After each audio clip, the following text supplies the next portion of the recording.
This is the first of 4 calls in the boot camp, What to Say in the New Year. So going into the first quarter of any new year, then hopefully has got a clear picture of kind of what your goal is and what the opportunity is in front of you. It's interesting. I just want to point out something just more for future reference for each person that's on the call this in the future. There should be a natural like excitement that when that year turns, there's nothing what was happening in November and December, but now that we're in January, maybe it's just kind of because we've had a little bit of time off, but the first part of the year, you should feel a natural like excitement to get going. There should be a bunch of opportunity that you see in front of you. That happens for you at the same time that your listing opportunities or your prospects, the people that you're talking to, are kind of thinking the same thing. So there are other times in the year where, the fourth quarter is a good example where things kind of in the consumer's mind, it's not a priority. Just understand you have to get your energy up going into the first quarter. You have to have to work on your skills in this next 6 to 8 weeks. There's no more important time because the time that you're spending right now is so productive because the consumer is in the same spot. They're trying to figure out, okay, what am I going to do as an owner of this property in 2019? So then when you show up and you're like, you've got all the tools for them, then you're going to be able to convert a lot more. So if you don't have that energy and excitement, okay, find your reason why, this is going to be the best year. So we're going to talk about in 4 calls some things that are really language related, concept related, in terms of how are you going to increase your skills and convert more people. And I'll give you just some high level just subject matter so you can see going forward what the calls are going to be about. So this first one's going to be about the setup. I believe every real estate conversation, actually every sales conversation, is a setup. There's a setup to how you can be very successful in converting. So we're going to talk about that, and also about the process in the mindset of generating leads and setting appointments. And then next week, we're going to go through something that really, really important, and I still continue hearing different versions of how are you going to build your database, which basically comes down to how are you going to make sure that you get an email from everybody that you talk to. I believe if you've really spent some time practicing it, you should be able to get 75 to 80% of the people that you talk to should give you an email. The reason you're not getting 75 to 80% right now primarily is because you are not using a good script to get the email. Even though there's one out there that we provide, everybody seems to kind of doctor it or change it or do something a little bit different, and there's your reason. So we're going to talk about that. And then what I call the 3 things that will keep a property from selling. And that's more of a marketing conversation. So next week, we'll talk about a marketing conversation that we have with our sellers and getting the email. Then we'll move on to how to really have a powerful phone presentation and talk about some listing appointment stuff and over the phone. Then the last one is really talking about go-to listings and some things that you can use to be more effective in your go-to listings. And back to the setup conversation, what happens after you have filled out all the paperwork, and how do you prepare post paperwork for your clients to actually get sold and not be looking to fire you in the first 30, 60 days? Because when you go through and you spend a lot of time practicing your scripts, then you get really good at the conversation, then you go get a listing, and then they get rid of you in the first 30 to 60 days. It's totally counterproductive. It's the most expensive thing that's going to show up on your financials is a listing that doesn't sell. Very, very expensive. So we'll talk about some things to avoid doing that.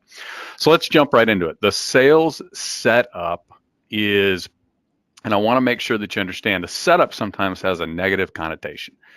Like we're trying to get over on somebody or not be upfront with them, kind of trick them. That's not what I talk about. That's not what I'm talking about when I refer to a setup. The setup in the real estate sales conversation is in reference to Once you, as the salesperson, know exactly what you understand the business, so you understand, what sellers are looking for, you understand how the investment properties that that they're working on in your market, or the motivation, you really have a clear understanding of the conversation of real estate. Once you have that, then you're typically having that conversation over and over and over again. Right now, depending on where you're at in your business, if you're a newer agent and starting out and building your business, then you're probably spending more time trying to figure out, like, how do I set the appointment? How do I find rapport, find motivation and stuff like that? Your challenges are more because you just haven't had enough reps yet. You're still trying to figure out what to say. And that's natural. There's nothing that is going to make it any faster except having a bunch of conversations about it and getting better each one. It's just like walking. So that in the beginning is all about just figuring out the conversation. But at some point in time, you're going to understand the conversation. And I'll give you an example. Somebody's going to call you and they're going to give you the very common, hey, I've used this for a while and this property, and I'm not using it anymore, and I'd like to look at selling it, but I don't have to give it away. That same thing that we all hear in investment properties. And you're going to know right then what they should do. You're going to be able to say, I know exactly probably where it's going to sell. I know that it makes no sense of you keeping it, and you're going to know all the details. But you're not going to be able to just go, hey, Mr. Seller, I know what you should do. You should price it here, and then you're going to get this, and then you should sell because it makes no sense financially. You can't do that.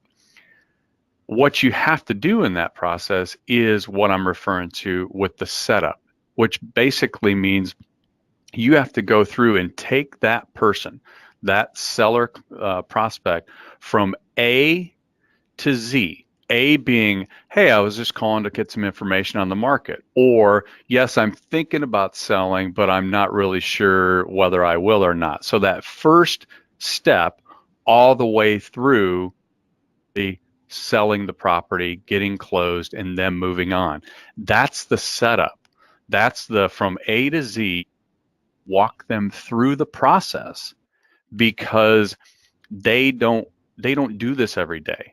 Once you get really, really good at the conversation, it's going to be easy for you to know exactly, this is exactly what we need to do. I know the results that they're going to get, and you just take them all the way through. But if you don't walk them through and give them, this is what's going to happen next, here's what the options are, and ask a lot of questions, then you're going to fall out of rapport, and they're going to feel like, they're just, this person's just kind of taking me along. I'm just another number for them. And when you do go through that process, they're going to feel like you're actually a partner.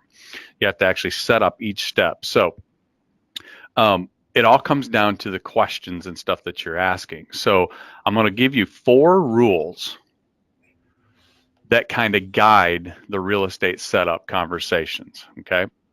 4 kind of high level things that you need to keep in mind, that when you understand the conversation, this is kind of the meat of being able to walk somebody through A to Z in the sales process. Number 1 is you have to understand that the setup should involve asking questions so that you know the client's goals. Into it, and you're making assumptions based off of the previous 30 people that you've talked with, and you're not asking the questions about this specific person, then you're going to probably not be as effective as you can. You have to ask the questions to find out, what is the seller's goal? It's not your goal to get the listing, or it is your goal to get the listing, but that's not their goal to give you the listing. Their goal is going to be something else, and you have to figure that out. Number 2 is you have to ask the questions about the future.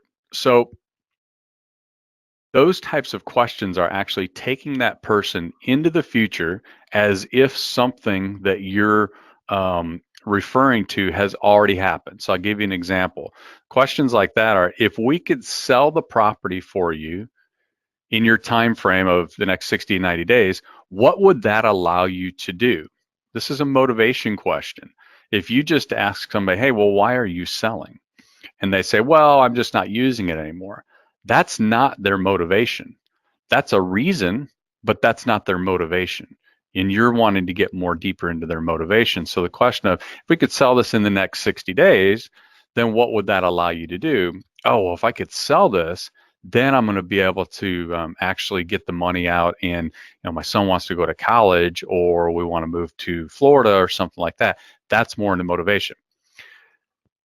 The opposite of that, but the same type of question, something that's based in the future, is if this property doesn't sell over the next few months and you still own it, what's that mean? So both of them are talking about something in the future, but one is going to be tied more to positive consequences that they want, and one's going to be tied more to the negative side of if something doesn't happen. Okay. Those are really important because knowing the motivation is going to come back to you once you decide that you've got to make a price adjustment, or once you end up getting an offer and now we have to look at negotiating, all the way down to the fact that when you're negotiating an inspection or stuff like that, motivation is always going to be the most important part. And if you don't know it in the beginning, you're probably not going to figure it out down the road. It's important to know in the beginning. Number 3, and again, these are just rules for the setup conversation. You have to be transparent.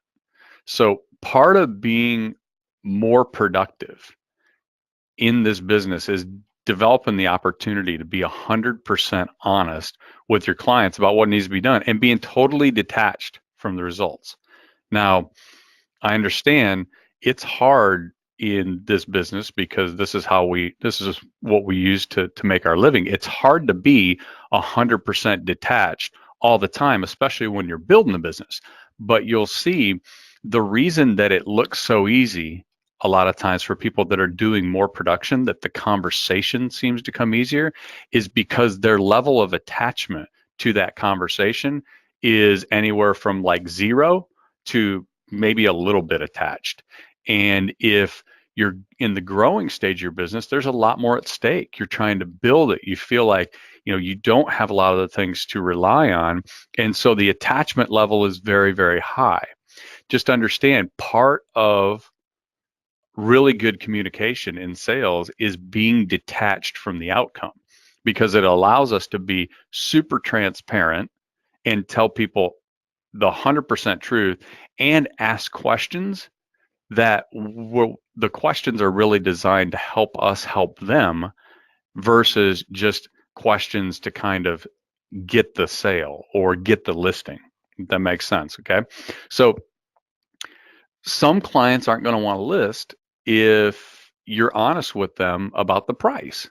And that's one of the biggest examples, that if you are honest with them, they're not going to want to list. So now you're in this ambiguous situation where you're like, man, I'm going to lose the listing, and then they go and list with someone else. And if that happens and they end up selling, that's a good lesson. That tells you that you need to work more on developing your skills of pricing property. Because if you lose a listing because you didn't want to take it at that price, and they go and they list with someone else and it sells, then you need to work on your skills of pricing because you missed that opportunity and it sold. Now, on the flip side, if you take one and it's overpriced and they get mad because they didn't have the conversation, or that you didn't have the conversation about the price in the beginning, and then you go back to them because it's not getting any activity, and now you have to have another pricing conversation, and they say, well, I'm out of here.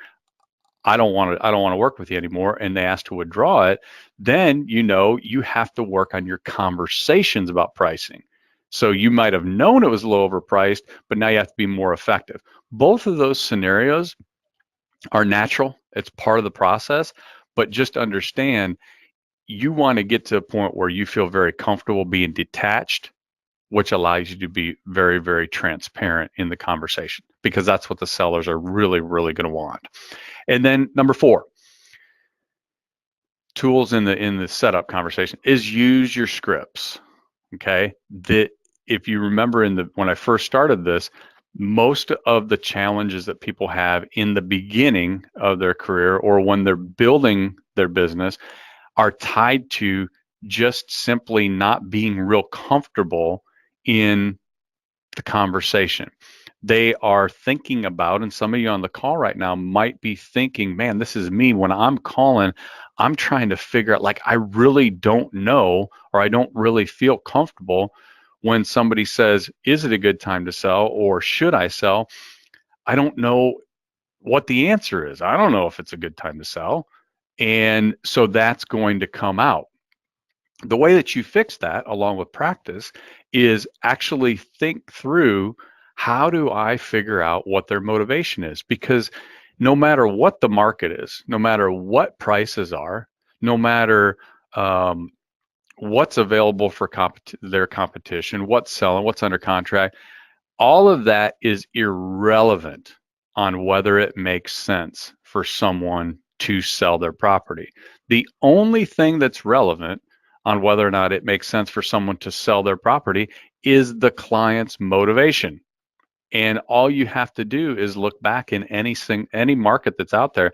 There are people that are in good positions on their property that sell at the worst time in the market. I dealt with hundreds of them from 2007 through 2012. There were people that we work with all the time that did not have to sell, and they did it anyway. Why?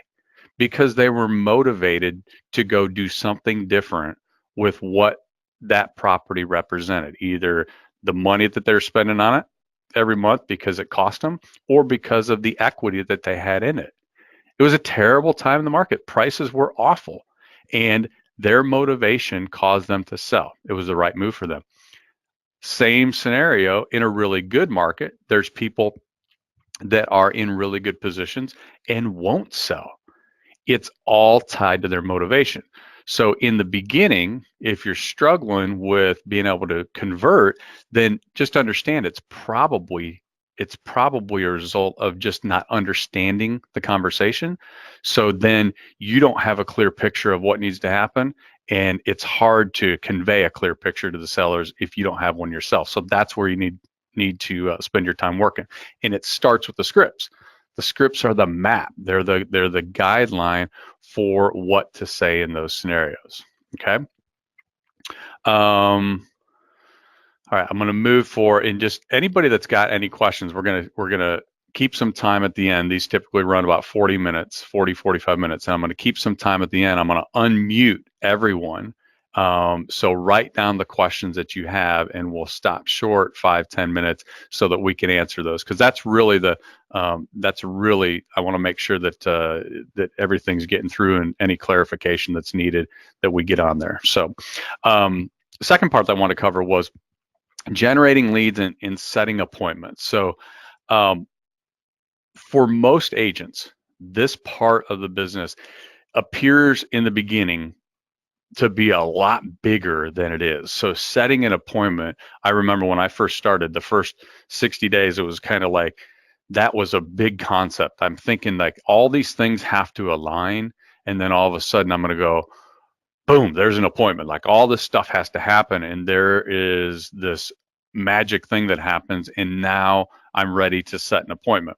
And I want to take the mystery out of it, because it's really not that complicated. So if you're prospecting regularly, you're going to come across a lot of people who say yes, they want to sell. Whether it's a lead or an appointment is going to be determined by their motivation, and of course the value of the property compared to what they actually want out of it. So everybody's going to want to, or ask, sure, I'd like to, but just understand it all comes down to what we already talked about: motivation and the price that they can get versus the price that they're thinking that they want. All right. So it's really not any more complicated than that. But we get stuck. Agents get stuck because they're in a constant guessing game to determine whether or not the seller's motivated and would be a good selling candidate. So instead of guessing, just take each prospect through the same process of asking questions and see how much easier it gets to identify the leads. So I'm going to go through five rules or 5 steps, assumptions, I guess I'd call them, that you want to learn to make on your call. So 5 assumptions that you have to get in your head on these calls to have a better picture on how do I actually get to the point of setting an appointment. Okay. Number one is you have to assume the person on the other end wants to sell their property. It's simply a matter of when.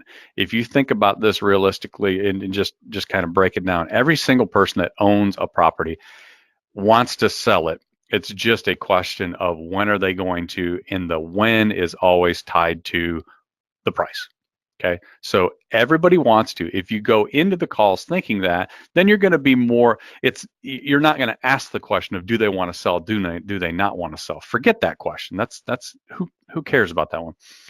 Assume everybody wants to, and you've got to figure out what's the timing. Okay. That's going to be a lot easier because the questions to figure out the timing are a lot more clear than do you want to? They sometimes don't know what they want to or when they want to. But they know they do. Okay. Number two is when they sell depends on what they would do if they didn't own the property. So think of it this way. You own your second home and you're not really using it. And when you decide to sell that is typically tied to, okay, if I didn't own this second home, then what would I do? Well, if you own the second home because you want it and you love it and you use it all the time, you probably would go buy another second home if you didn't own this one. So it makes sense you're going to keep the one you have. If all of a sudden you're going, man, I don't use this thing at all, it doesn't make any money for me, then at that point, if you didn't own it, there is a question about motivation. Well, what would you do at that point? Kids' college. We'd buy a bigger house for our primary residence. We put it in the stock market. Any of those different things, that's tied to motivation. So you have to get them thinking, if you didn't own this, what would you do at that point? Number three, and these are again our assumptions to make on your calls and your conversations. You are going to be unlikely to impress anyone simply by the market price for their property. Meaning when you're making prospecting calls and people are asking, well, what did you sell that one at? Understand very few people are going to be impressed enough with the price that that's the only reason they're motivated to sell. It just doesn't happen anymore. And I'll explain why. In 2005, 6, 7, in the first part of, probably late 2007, most owners, when they heard the price that their property was worth, they were like, I really have to seriously consider selling, whether it was their primary residence or an investment, a condo, a piece of land, something like that, because the market went up so quickly, so high, so quickly that price created motivation for people. Get that out of your head because at least in this market, it's not going to happen again for a while. Most people that own today, even if they bought in 2013, the relative bottom of the market, and now it's 2019 and their property has gone up quite a bit, they're still probably not going to be impressed enough by the appreciation to use that as the only motivation. Because when they bought in 2013, if it was 150 in 2013 and it's 160 now or 180, they were probably thinking it was going to be 210. They were predicting something that the market probably didn't supply to them. Everybody always does. We always have higher expectation than the market usually brings. Also, we're always comparing back to what we could have done in 2004, 5, 6, 7. You hear this all the time with people on the ocean front in the condos. Charleston market has recovered a bigger portion on their properties than we have along the Grand Strand. Every market's a little bit different, but you hear people say all the time, gosh, I mean, no, in 2007, I could have gotten this. 2006, I could have gotten this. Well, yeah, you could have, but it's not there anymore. So you're not going to convince them that this is a great time to sell purely on price because they're sitting there going, man, it's still lower than it was, 10 or 12 years ago. I should have sold back then. That's why it's so important to understand the big picture of motivation, and it's not just price. Okay. Number 4, every person has a price in mind that they would sell for, even though they say that they're not sure. Now, if you talk to the person that's been in their house for 20 years and they say that they're not planning on selling any time in the future, they're probably less likely to have a clear number that if somebody came along and wrote the contract, they would sell it at. They've been there 20 years. They're saying they have no interest, but they still probably have a price. If the thing's worth 200, my guess is if someone was willing to come in and pay them 400, they would take that 20-year home and kick it to the curb and go find something else. But for the most part, that's going to be the odd scenario.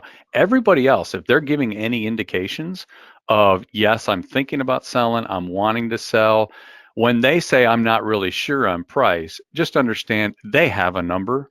Their number is going to be tied to what would they do if they didn't own this. If they could sell it for that number, what would that allow them to do? So you have to figure out a better way to ask the question when you're trying to find out, okay, well, what price are you hoping to get? You usually get the, well, you tell me. Ask it another way, find out, because everybody has a number. And then the 5th assumption I want you to make is for sale by owner and expired listing prospects are not simply on the market as a test. They've got something better that they can do with their money. Now, here's the caveat to that is if the property is worth $150,000 and they're adamant that they're going to get $175,000 and they come off and they say, no, I was just kind of testing the market. They may in fact be testing the market to see if they can get their price. So they can be testing it that way, but just understand, no one puts a property out there for sale, either listing it or for sale by owner, unless or until they have identified something else they would do if they could get it sold for something acceptable. People don't sell things that they like or that work. If somebody's got a condo out there, it's an investment. I get this all the time, and I laugh I laugh every time I hear it. When somebody's got something for sale, financially it makes no sense, and they're like, well, I don't have to sell it, and I don't have to sell it. I can keep it. I can afford it. Stuff like that. It's like, I'm clear that you can afford it, and I'm clear that you can keep it forever. But the fact that you put it out there, you just raised your hand and said, I think something else that I can do is better than this property. That's why you put it out there. Nobody sells stuff that is the best thing that they could have right now. It just doesn't make sense. So understand that most of the people, when they put something out there, there is an underlying motivation. And if you can find that, you're going to be a step further. Now, are they only motivated at 175? Possibly. If they sell it at 150, which is market value, does that not work for them anymore? Yes, very possible. But they are motivated. People don't just change their mind or just say, oh, I'm just testing it. No, I'm testing it, and if I could get this, I'm a seller. If I can't get this, then I'm not. I'll keep it. All right. And then the last thing that I want to cover, once you have those assumptions kind of ingrained in your mind, so you've got that kind of as your background that's running while you're having these conversations, then I want to give you kind of a question pattern that in your conversation you can use. Now, this is not a script.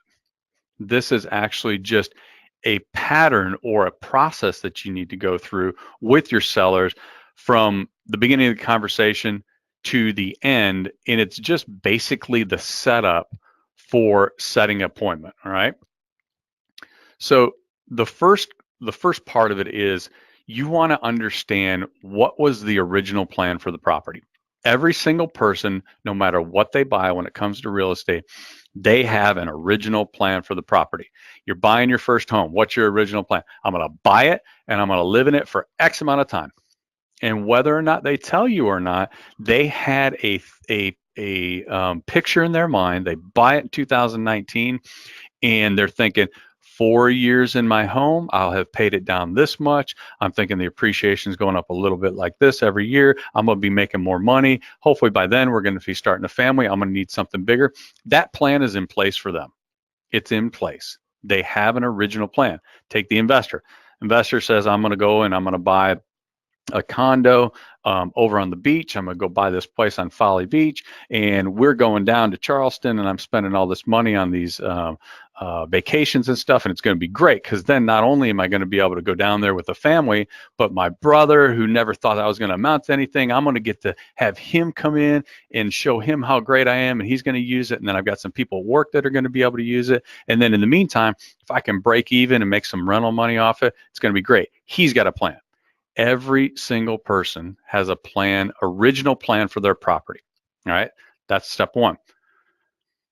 Number two that you have to find out or understand is how have the market changes affected that plan that you had.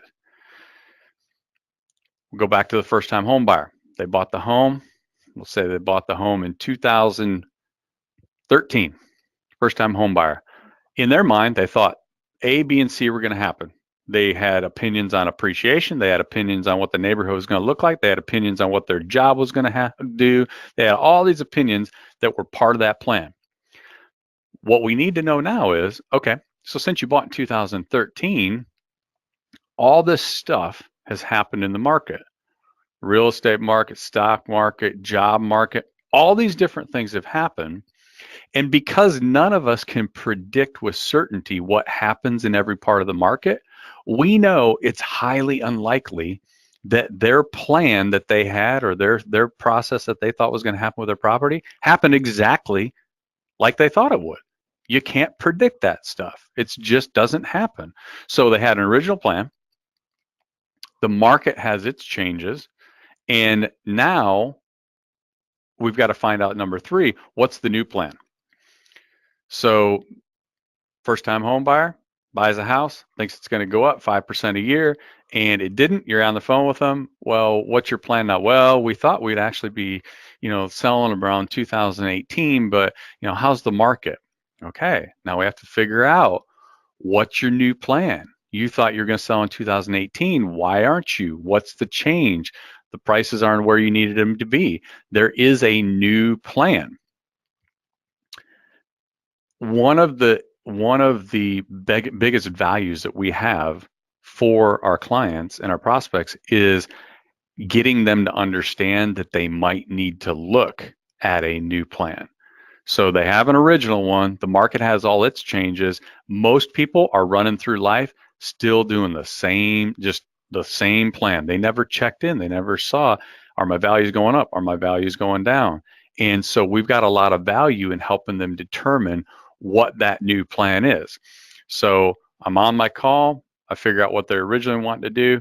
Oh gosh, so there's been some changes in the market. What's your new plan now? Well, I'm thinking now I might a little bit sooner. Okay, we need to establish step 4 is what price do you want to be able to get for the home? They say, well, I'm looking at 200,000. I'd really like to get 200,000. 2013, I bought it for 165, and if I could get 200,000, I'd be out. Okay, now we have to find out their ability. Well, how high is the mortgage? Well, I bought it 165 and it's probably 145. Great, now we know that they've got the ability. So we're getting really, really close. We know what their original plan was. We can happen in the market to affect the original plan. Want to know what their new plan is. What's their price? Do they have the ability? Yep, they got the ability. Mortgage is in good shape. Now it's just a natural close, which is, okay, perfect. Sounds like you're thinking about doing some selling.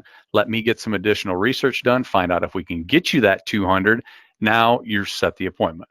So you're basically just going through from original plan to, it's a natural progression. Let's get some more research done and find out whether or not your new plan, which is to get 200,000 in 2019, works. And then you've set the appointment. Basically, your job once you set the appointment is to take their plan, which is the new one, and compare it against what the market says. So they're looking at selling in 90 days for 200,000. All right, you got to go find some information, determine whether or not the market will allow that, and then go back to them and either say, hey, awesome, we got good news, the market's going to support your plan, let's get to work and get it sold. And if not, then you go back to them and say, hey, we can't get this right now, but let me do this. Let me offer you a couple of other scenarios. Maybe that's keeping it, maybe that's doing something else, but you're offering other solutions since they wanted isn't going to work. All right. So I want to open it up. We've got a few minutes here. What questions or clarification or anything needed on anything that I've covered up to this point? And I think everybody, with the exception of maybe two people that are muted on themselves, is unmuted. So what you guys got? I have a quick question, and I got some good talking points from Carolyn the other day, but ran into a situation where I was talking with a potential seller who doesn't have a ton of motivation to sell because he believes here in Charleston that he can take a house that was formerly occupied by a rental, a tenant, and now turn that into a short-term rental opportunity. So you have any suggestions for good talking points about kind of how to navigate that situation with him, or So he was, let me make sure I understand. So he is a seller? He has a home that Yep. had a tenant in it for 10 years. Mm-hmm. Tenant has moved out, and he is now thinking that he would be in a better position to offer it for short-term rentals. Okay. Like Airbnb, VRBO, as opposed to selling it. Well, is selling, let me ask you this, is selling at all on his radar? It's a possibility. He wants to know what the value would be. He doesn't have to sell. It's always been an income-producing property for him, really low mortgage balance, so not a lot of carrying costs. And he's a contractor, so he has the ability to do work and repairs on his own. Okay, got it. So what I would really be wanting to find out from him is what's in it at any level for you to possibly sell. Mm-hmm. Like, what is the reason you'd even consider selling it? Because if it's been a long-term rental, Mm-hmm. and for long-term, like yearly rental for 10 years, then it's obviously might not be the best performing thing, but it's been good enough for him. Right. And so now if he's looking at moving it from long-term to short-term, most of the time, now there's a lot of different things in there that affect it. Whether or not somebody's going to dime you out because you're not supposed to be doing that in your area, all kinds of stuff. But he's probably looking and saying, I'll have more flexibility with this and probably make more money if I can do short term. So I want to find out, if you didn't own it, regardless what type of rentals you're doing, why are you even considering selling it?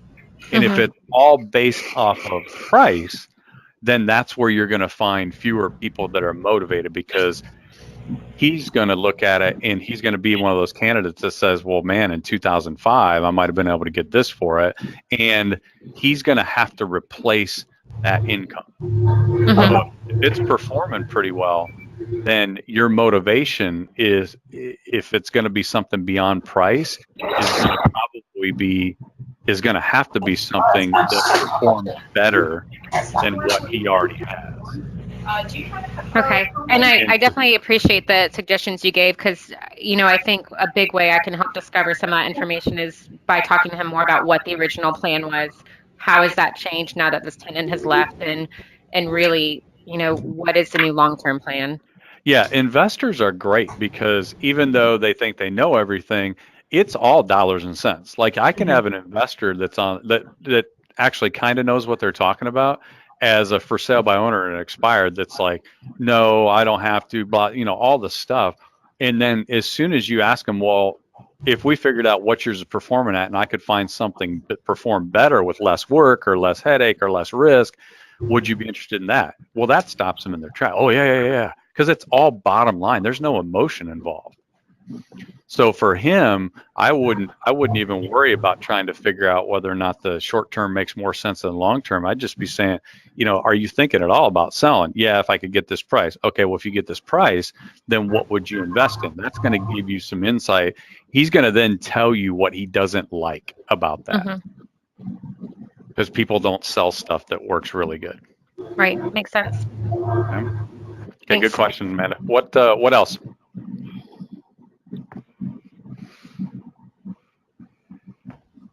Nobody else got any questions? Must have been pretty good. I have a question. Yep. This is Carol. So because no one else had one, when you were introducing the new year made me think of it. I had Greg Harrelson on a conversation where he would ask somebody, why are you holding on to that? It's not going to appreciate anymore in the coming year. And sometimes I feel like I have too much energy and too much positivity. I need to be able to break the truth to them as well. Yeah, good question. So I was talking more about maybe you personally as individuals, just in your mindset and your motivation to get up and go do what you need to do versus how you appear or how you show up calls. Now, the other part of that is on your calls, you want to probably spend more time focusing on like mirroring that other person. You're going to have some people that you can't even tell whether they're alive on the other end. So you need to slow it down and kind of be less energetic with them. Then you're going to have some people that are full of energy, and you're going to be able to match them very naturally because you're excited and stuff. With what you're saying about values and stuff like that, my guess is that's probably further on in the conversation than a prospecting call. And I'm glad you brought this up, because in a prospecting call, remember, the goal is to get to the appointment, which is that last group of things we went through. Original plan, how's the market change? What's your new plan? All right, let me do some research and get you some additional information. I'm not going to be addressing in an initial call anything probably about the market values and stuff like that, because they've got control. At any point they hear something that they're like, I don't like how that sounded, they got control. They just hang up or not set the appointment with you. Those are things that once I know their motivation, once I know their reasons, and I go to the research, then when they tell me, hey, I want to get 200 and I want to get it because the kids are going to college, when I go back and tell them that it's only worth 180 and they say, well, I'm just going to keep it, now I've got leverage. Now I can say, I get you're going to keep it, and you probably can, but you got a $20,000 gap to make up. How long are the kids planning on being in college? So, and I couldn't do that if I just went and said, well, man, I mean, you want 200. I think it's probably only going to be worth 180. Or what are you going to do? Because the market's not going up. Like, the same message is going to come across to them, but that setup's different. Hey, I'm going to do some research and I'll get back with you. And then because I know what their motivation is, I can leverage that. Yes, exactly. Gotcha. Okay. Well, you guys will all get a recording of this. I appreciate everybody hopping on, and we will talk to you all next week then. Thanks, Brendan. You bet. See you guys.